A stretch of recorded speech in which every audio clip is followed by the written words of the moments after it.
Nu, lūk, kantītes mums ir savestas kārtībā. Vairs neredzam tos lielos defektus. Tagad iesim uz diskā vidu virzīsimies.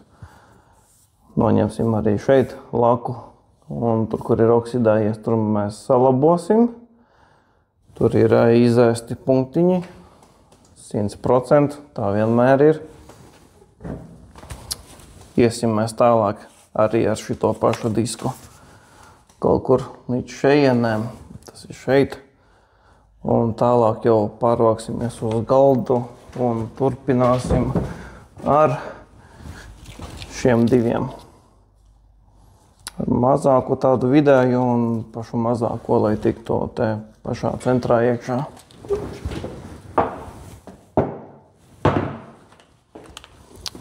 Liekam virsū masku, protams. Un tad jau uz priekšu.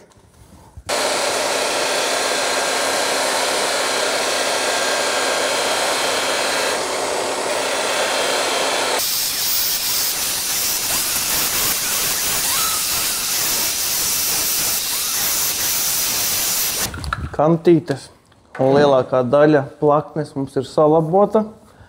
Tālāk virzīsimies, protams, uz centru un labosim šo daļu.